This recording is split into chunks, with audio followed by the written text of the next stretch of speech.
그 사자가 있는 그 동물의 나라에 아주 흉흉한 소문이 돌기 시작했습니다. 그건 무엇이냐? 그 나라에 가장 힘 있는 왕인 사자에게 데스노트가 있다는 거예요. 죽음의 노트가 있다는 거예요. 거기에 이름이 기록된 동물은 이제 철회로 다 죽임을 당하게 된다. 너무 이제 막 흉흉한 소문이 들고 다 불안에 떨기 시작했어요. 사슴이 불안해서 견딜 수가 없는 거예요. 너무 궁금하잖아요. 내가 그 이름이 있으면 어떡하나. 그래가지고 사자를 찾아가서 물어봤어요. 사자야, 사자야, 혹시 그 데스노트에 내 이름이 있냐? 그랬더니 사자가 물론이지. 그 말을 듣는데 이제 곧 죽잖아요. 자기가 집에 와서 무서워서 있을 수가 없는 거예요. 내가 이제 곧 죽는다. 그래가지고 그날 밤에 목을 매서 죽었어요. 너무 무서우니까 자살을 해버렸어요. 이제 멧돼지가 있었어요. 멧돼지. 멧돼지도 너무 불안한 거예요. 이거 내 이름이 있으면 안 될 텐데 막 그래가지고 또 그 다음날 사자를 찾아가서 물어봤어요. 사자야, 사자, 혹시 너의 그 죽음의 노트에 내 이름이 있니? 물론이지. 뭐 내 이름이 있다고? 돌아와 생각해 보니까 너무 억울한 거예요. 이렇게 죽든 저렇게 죽든 이판사판이다. 그래가지고 사자에게 그 다음날 돌진을 했어요. 내가 그냥 죽느니 너도 한번 당해. 그랬다가 그냥 사자가 한 발에 그냥 찍혀가지고 먹이가 돼버렸어요. 그 다음날 여우가 있었어요. 사슴과 멧돼지가 다 이름이 적혀서 죽었다는 얘기를 들으니까 자기는 물어보질 못하겠는 거예요. 무서워가지고. 이거 안 물어볼래니 궁금한데 물어봤다가 적혔다 그러면 어떡하나 막 고민했어요. 우리도 그런 적 있잖아요. 물어볼래니 무섭고 안 물어볼래니 불안하고 막 그러다가 고민하다가 심장마비로 죽었어요. 우리가 스트레스가 제일 만병의 근원이잖아요. 스트레스. 너무 스트레스가 쌓이니까 죽었어요. 이제 동물의 왕국에 가장 연약한 토끼가 나와. 토끼가 막 마지막으로 가가지고 사자한테 물었어요. 사자야, 사자야, 혹시 내 이름도 그 죽음의 노트에 있니? 그랬더니 사자가 물론이지. 그랬어요. 그때 토끼가 사자에게 얘기했어요. 부탁인데 그 데스노트에서 내 이름을 지워줄 수 있니? 물론이지. 지워졌어요. 그래서 오래오래 잘 먹고 잘 살았다. 여러분, 아주 중요한 얘기입니다. 히스기야는 하나님께서 너는 이제 죽는다 그랬어요. 열왕기하 20장 1절에 너는 이제 죽는다. 그때 히스기야가 병들어 죽게 되면 아모스의 아들 선지자 이사야가 그에게 나와서 그에게 이르되 여호와의 말씀이니 너는 집을 정리하라. 내가 죽고 살지 못하리라 하셨나요? 너 죽는다. 그때 사람의 반응은 세 개예요. 첫째, 사슴 반응이 있어요. 이거 어떡하나 무섭다. 그냥 그래 막 죽어요. 사람들이 막 자살하고 난리나. 두 번째, 아니 믿었는데 소용없네. 막 그래갖고 막 욕하고 막 믿음 다 떠버리고 막 날아가요. 세 번째, 어쩔 줄 모르고 이러지도 못하고 저러지도 못하다가 스트레스 받고 세상에 한 발, 교회에 한 발 죽어요. 그러나 히스기야는 어떻게 했습니까? 히스기야가 낫을 벽으로 향하고 여호와께 기도하여 사자에게 부탁했어요. 토끼처럼 여호와께 기도하여 이르되 여호와여 구하오니 내가 진실과 전심으로 주 앞에 행하며 주께서 보시기에 선하게 행한 것을 기억하옵소서 하고 히스기야가 심히 통곡하더라. 4절, 이사야가 성읍 가운데까지도 이르기 전에 여호와의 말씀이 그에게 임하여 이르시되 너는 돌아가서 내 백성의 주권자 히스기야에게 이르기를 왕의 조상 다윗의 하나님 여호와의 말씀이 내가 내 기도를 들었고 내 눈물을 보았노라. 내가 너를 낫게 하리니 내가 3일 만에 여호와의 성전에 올라가겠고 6절은 다 함께 소리내서 읽겠습니다. 시작.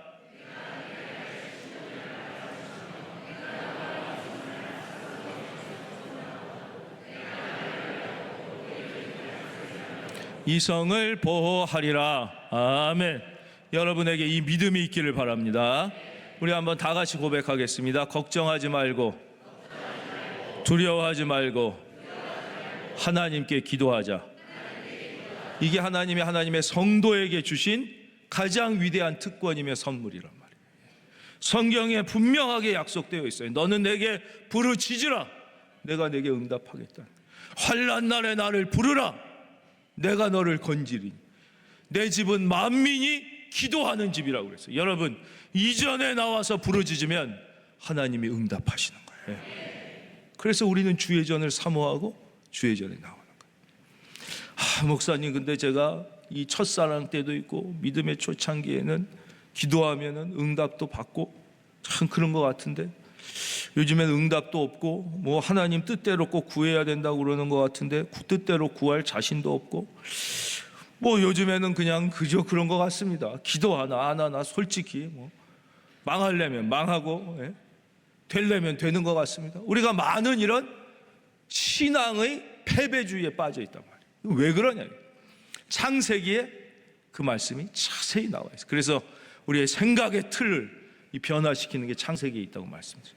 창세기 17장에 보면 이제 아브라함 얘기예요. 아브라함을 믿음의 조상이라고 그러죠. 이게 그냥 괜히 붙인 말이 아니에요.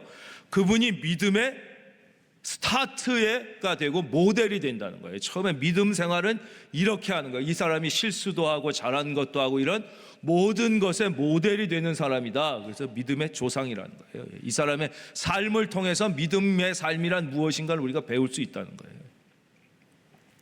17장 1절에 보면 이렇게 아브라함이 99세 때 여호와께서 아브라함에게 나타나서 그에게 이르시되 나는 전능한 하나님이야. 아주 의미가 심장한 말씀이에요. 나는 전능한 하나님. 근데 이 17장 1절만 보면 몰라요. 이 전에가 16장이에요. 16장. 이 성경을 찾아주시면 감사하겠습니다. 우리 있으신 분들은 한번 찾아주시면 좋겠어요. 16장이 몇 절까지 되어 있는지 한번 찾아봐 주세요. 16장 마지막 절이 몇 절일까요? 16장의 마지막 절은 16절이에요. 16절. 16장 16절 한번 찾으셔서 찾으신 분들은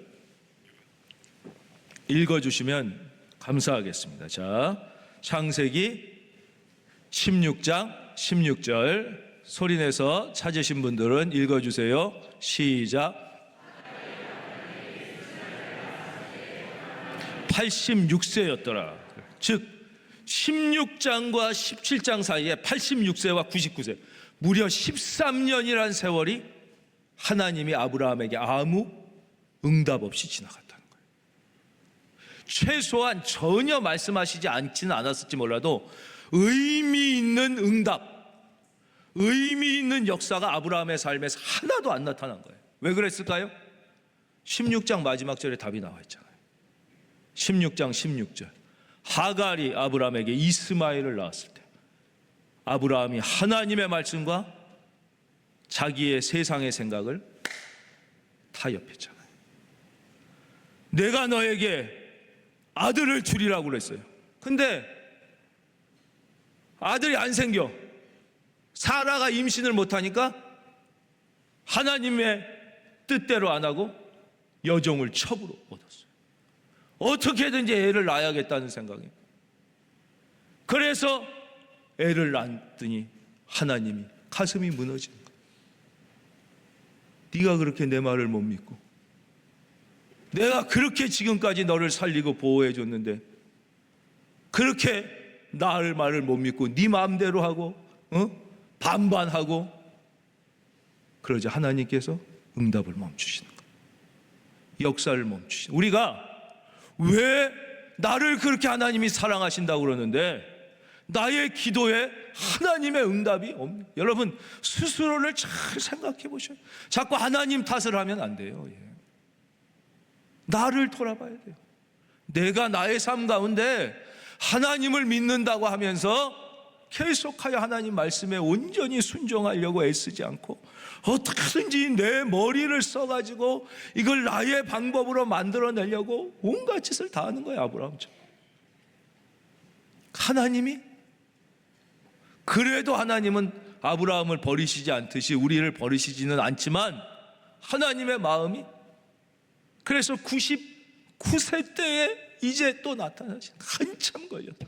그리고 뭐라고 그래요? 그러면 이 17장 1절이 이해됩니다. 보겠습니다. 아브라함이 99세 때 여호와께서 아브라함에게 나타나서 그에게 이르시되 나는 전능하신 하나님이라. 다시 한번 강조하는 거예요.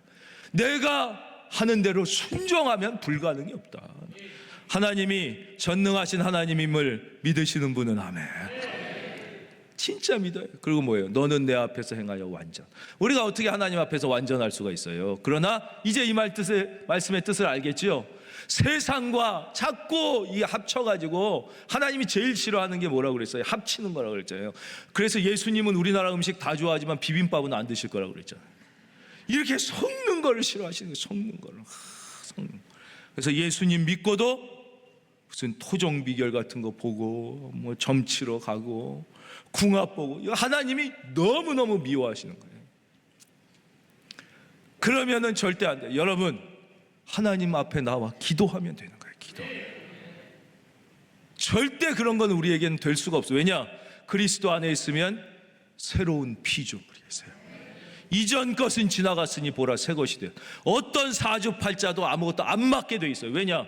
우리는 죄의 종에서 하나님의 자녀가 됐기 때문에.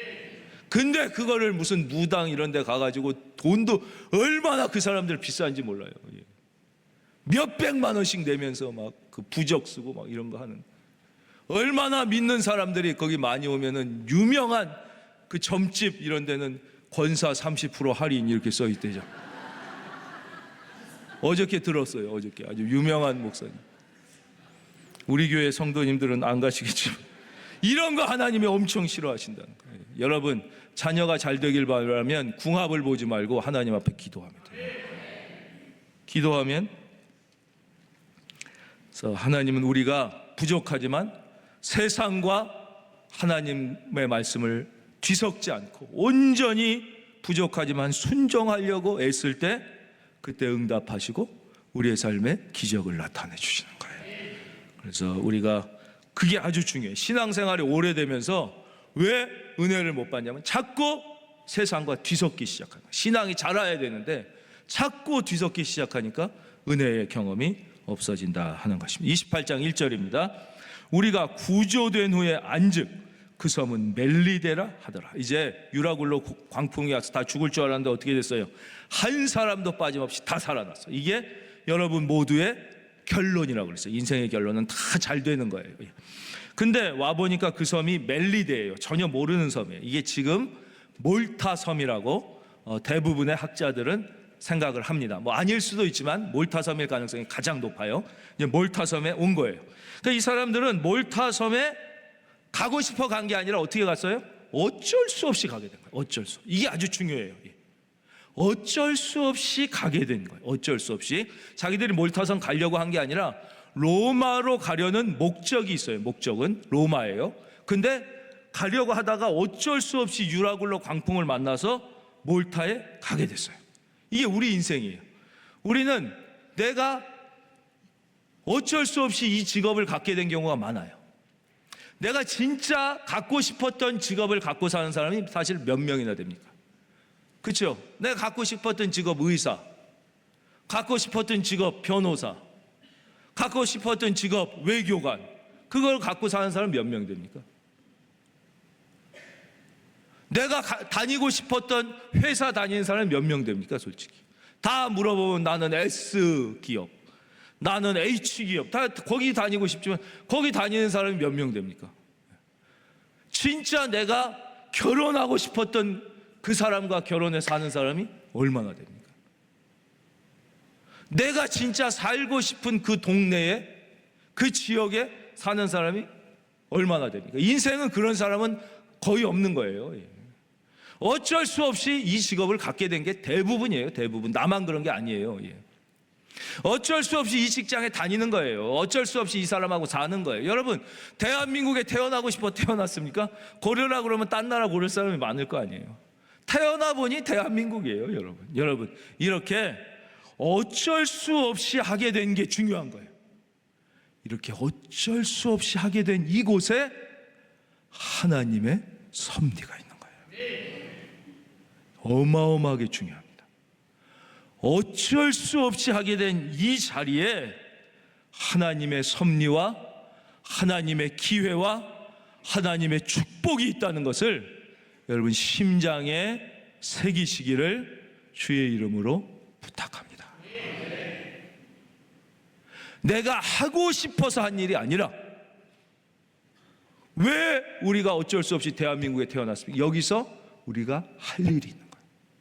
하나님의 섭리가 있는 거예요.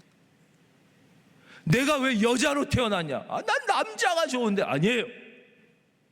그 여자로 태어나서 할 일이 있기 때문에 그런 거예요. 우리 권성수 목사님 오셨을 때도 뭐라고 말씀하셨어요? 자기는 목사 될 바에야 자살하겠다고 그러셨다고 그랬죠. 그날 다 들으셨죠? 자기 아버지가 목사님인데 고생을 하는 걸 자기가 보고 공부를 엄청 잘하셨으니까 나는 내가 목사 될 바에야 자살한다. 그랬는데 아버지가 어느 날 5 형제를 앞에 앉혀놓고 내가 오늘 중대 발표를 하겠다. 내가 아들 5을 주의 종으로 바치겠다고 오늘 서원을 했다고 했다. 미치는 거예요, 미치는 거예요. 아버지가 목회를 하시는데 믿음도 없는 집사님이 자기 아버지를 너무너무 괴롭히더라.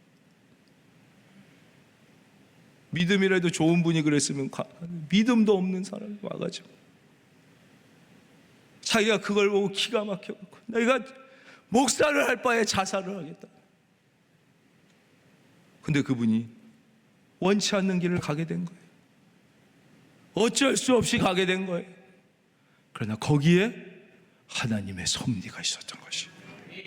이분이 놀라운 일을 하고 대구를 번역시키고 이분을 통하여 수많은 선교사님들이 살아나게 되고 영혼이 구원받게 되고 역사가 이루어져요. 여러분 그 집에 왜 시집 갔습니까? 여러분 그 남자를 왜 만났습니까? 여러분 그 직장을 왜 다닙니까? 여러분 원치 않는 그 대학을 왜 갔습니까? 거기에 하나님의 놀라운 기회가 숨겨져 있는 것이에요. 제 얘기 드려 죄송합니다. 저도 말씀드렸잖아요. 제가 전혀 목사가 되고 싶지 않았는데 고등학교 2학년 때 난데없이 담임 목사님께서 저희 어머니 아버지를 부르시더니 내가 하나님께 계시를 받았는데 규호는 주의 종이 돼야 돼. 우리 어머니 아버지가 까무러져. 무슨 말씀이십니까? 이거는 피할 수가 없는 길이야. 어떻게든지 그거 안 하려고 발버둥을 치다가 어머니 통곡을 하고 마지막에 아버지가 이를 악물고 원서를 사와라. 제가 나온 고등학교가 대치동에 있는 단대부고 다 저 처음에 여기 올 때 다 조사해 보셨다고 그래요. 그 학교는 1년에 서울대를 67명, 8명 전국에서 제일 많이 보냈습니다.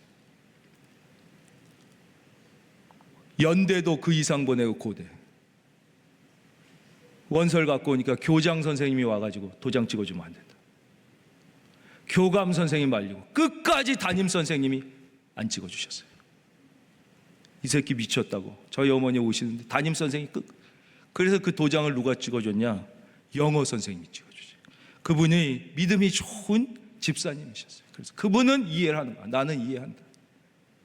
나는 하나님의 부르심이 있으면 어쩔 수 없다는 걸 이해한다. 근데 교장 선생님 미쳤다는 거예요. 담임 선생님 얘 미쳤다는 거예요. 안 된다는 거. 부모님 때문에 부모님의 애 앞길 막는다는 거예요. 근데 그 영어 선생님을 제가 성함도 아직 기억하는 이유가 영어 선생님인데 이 성함이 이한문이었어요. 이한문. 이한문 선생님이 그걸 대신 그 직인을 담임 선생님 그 도장이 찍어야지 이게 원서가 가는 거예요. 우리 선생님들 계셔서 아시겠죠. 그래서 울면서 냈어요. 그러나 제가 원치 않는 길을 가게 됐을 때 인생이 망합니까? 하나님께서 놀라운 기회를 주시고 은혜가 숨어 있어요. 제가 큰은혜 교회를 만나게 되고 이렇게 좋은 성도님들을 모시고 이렇게 행복하게 이렇게 놀라운 목회를 할 수 있는 것 여러분들 믿으시면 아멘. 내가 원하는 길을 가는 게 축복이야. 왜요? 나보다 하나님이 나를 더 잘 아시기 때문에 그러는 거예요. 나보다 나를 더 잘하시고 나보다 내 자녀를 누가 더 잘하세요? 하나님이 더 잘하시는 거예요. 근데 나는 내가 잘하는 줄 알고 이거 했으면 좋겠다, 저거 했으면 좋겠다. 내가 잘 알질 못해요. 내가 내 인생도 모르는데 어떻게 내 자녀를 알고 뭘 하는 줄 알아요? 아무것도 모르는. 하나님이 인생의 주인이시라는 거예요. 하나님이 하시는 거예요. 하나님이 하시는 거예요. 그래서 이게 아주 위대한 영적 진리입니다. 한번 따라하겠습니다. 어쩔 수 없이 하게 된 일에 하나님의 뜻이 있다. 하나님의 기회가 있다. 그래서 믿는 사람의 인생은 믿지 않는 사람의 인생과 완전히 다른 거예요. 믿지 않는 사람은 어쩔 수 없이 하면 원망하고 불평하고 아이고 어쩔 수 없이 이걸 하면서 인생. 근데 우리는 이곳에 하나님의 섭리가 있구나. 이것을. 그래서 멜리데에 가서 멜리데 사람들이 구원받는 역사가 일어나게 되는 거 아니에요. 하나님의 섭리가 거기 있는 거예요. 그 다음 보겠습니다. 2절, 비가 오고 날이 참에 원주민들이 우리에게 특별한 동정을 하여 불을 피워 우리를 다 영접하더라. 이렇게 사도 바울을 아무 관계도 없는데 도와주는 분들이 생겨요. 그래서 주님의 일을 하다 보면 아무 관계도 없는데 우리를 괴롭히는 사람들이 생겨요. 괴롭혀요.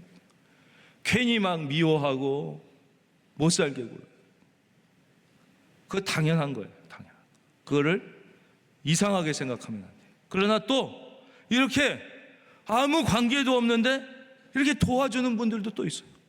동정하고 불을 피우고 그렇게 영접해 주는 분들도 있는 거예요. 때에 따라서 하나님이. 그러니까 누가 나를 이렇게 괴롭힌다고 낙담할 필요가 없어요. 낙담할 필요. 괴롭히는 사람도 없고 도와주는 사람도 없다. 이건 문제가 있는 거예요. 왜요? 주의 일을 안 하고 산다는 거예요. 주의 일을. 복음을 위하여 살질 않고 그냥 나만을 위하여 살 때는 아무 이런 게 없어요. 복음을 위하여 살아야 이런 경험을 좀 하게 되는 거예요. 복음을 위하여 살면 괜히 아무 관계도 없는데 날 그렇게 괴롭히고 그런 사람이 있는 반면에 또 전혀 안 그렇게 하나님이 누군가를 보내서 나를 위로해주고 나를 도와주는 사람이 또 다 있게 돼 있는 거예요.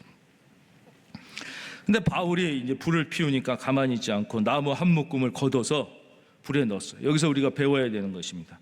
사도 바울이 가만히 있지 않고 스스로 나무 한 묶음을 걷어서 불에 넣었다는 거예요. 이것이 바로 교회의 섬김입니다. 즉 교회에서 앞에서 섬기는 분들은 말로 섬기는 게 아니라 몸으로 섬겨야 돼요. 세상은 사장이 말로 할 거예요. 그렇죠? 말로. 뭐 높은 사람이 말로 하고 장군이 말로 하고 그런 게 아니에요. 교회는 몸으로 하는 거예요. 몸으로 하는 게 교회예요. 교회. 오래 믿은 사람은 몸으로 섬겨야 돼요. 몸으로. 교회는 앞장선 사람이 몸으로 섬기는 거예요. 몸으로. 따라하겠습니다. 몸으로. 예, 더 크게 몸으로. 그렇죠. 예. 그래서 몸으로 섬기는 거예요. 앞장선 사람들이. 말로 섬기는 게 아니에요. 근데 우리는 뭐 이미 다 너무나 잘하고 계셔서 아주 감사하게 생각합니다. 이번에 빌 게이츠가 한국에 왔는데 보셨죠? 뉴스 다 보셨죠? 빌 게이츠가 자기 재산의 몇 프로를 기부하겠다고 그랬어요? 예? 99%. 자기 전 재산의 99%를 기부하겠다. 그 빌 게이츠의 어머니가 시애틀에 있는 장로교회의 장로님이에요. 아주 믿음이, 그 할아버지도 장로님이에요. 믿음이 그 어머니의 영향을 받은 99%. 대단하지 않습니까, 여러분? 감동을 받는 거예요. 근데 이 사람의 1% 가지고 산다는 거예요. 1%.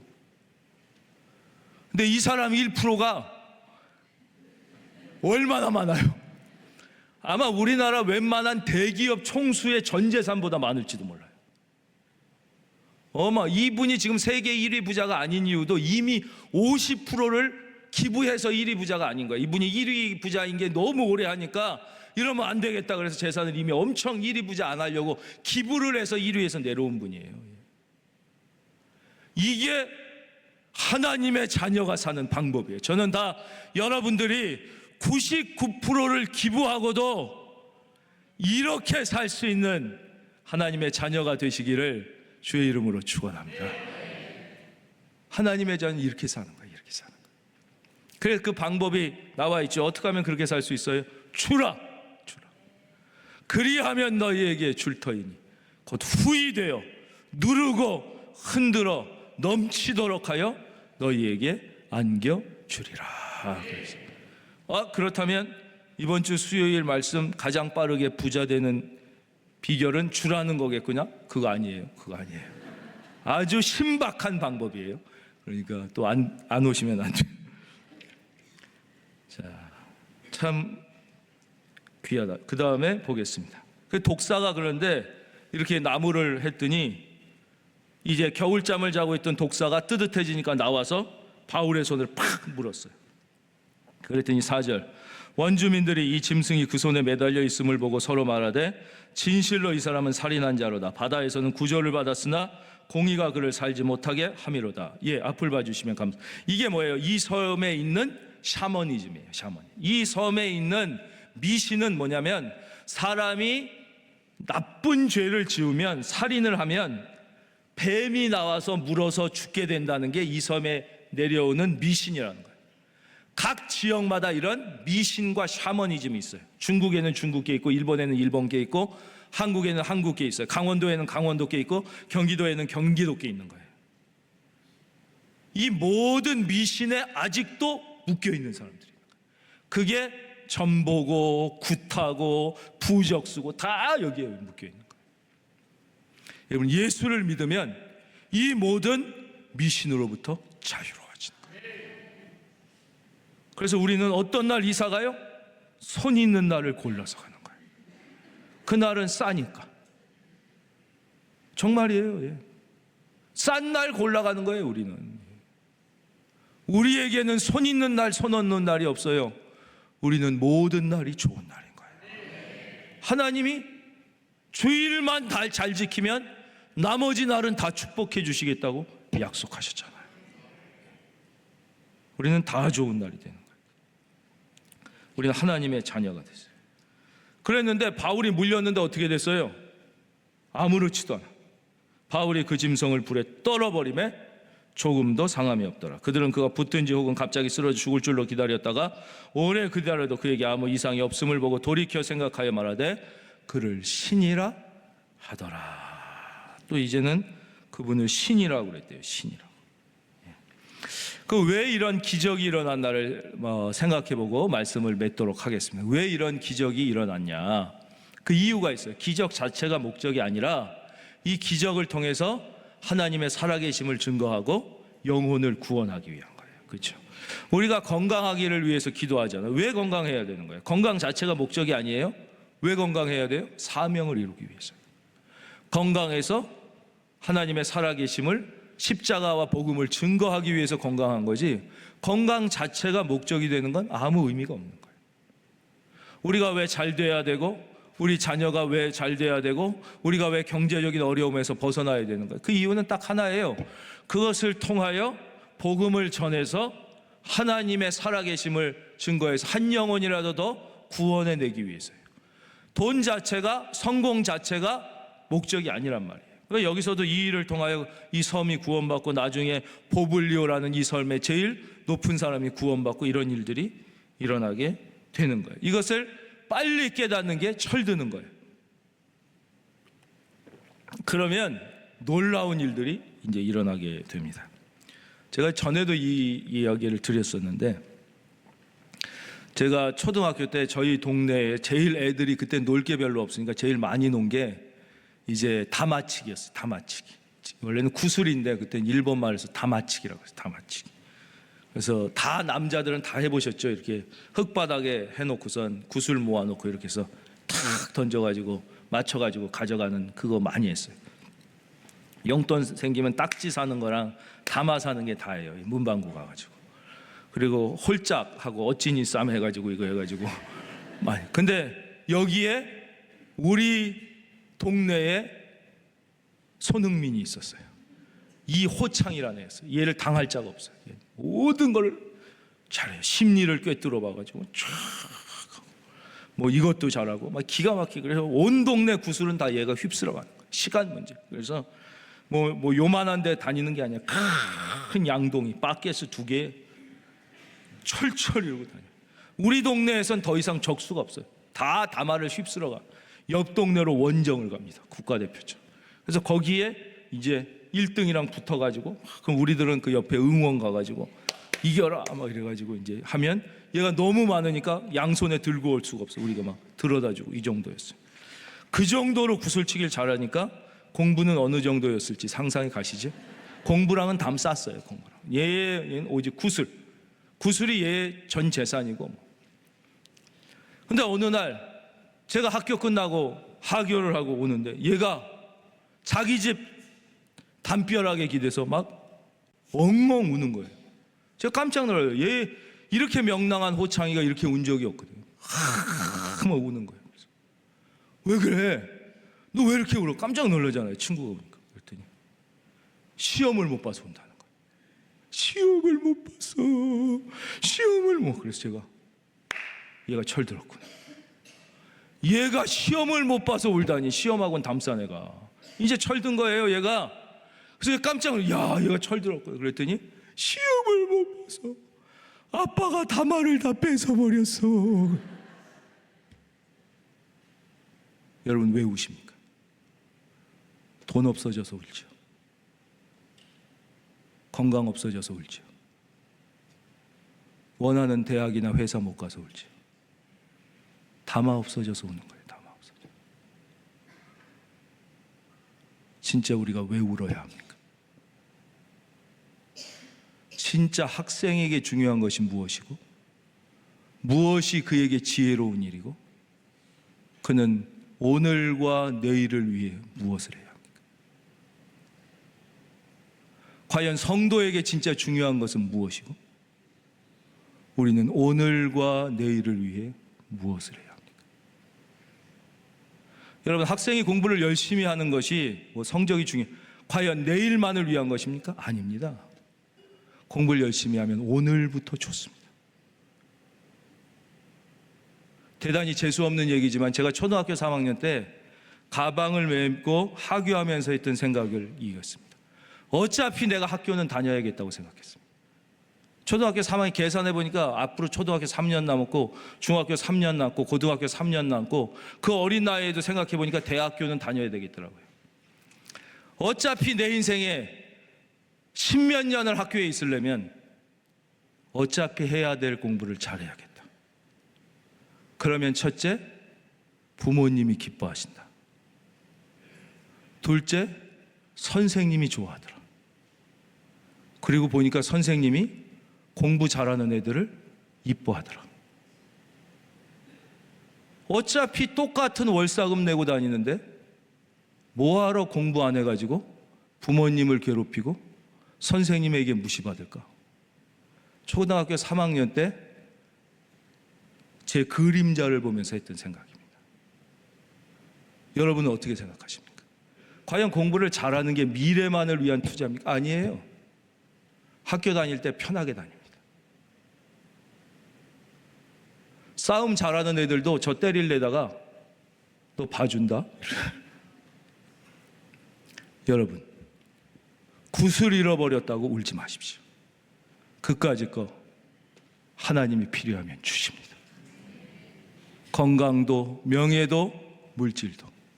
여러분, 진짜 중요한 사명, 하나님 나라를 위하여 오늘부터 생각의 혁명이 일어나서 인생의 혁명이 일어나게 되시기를 주의 이름으로 축원합니다.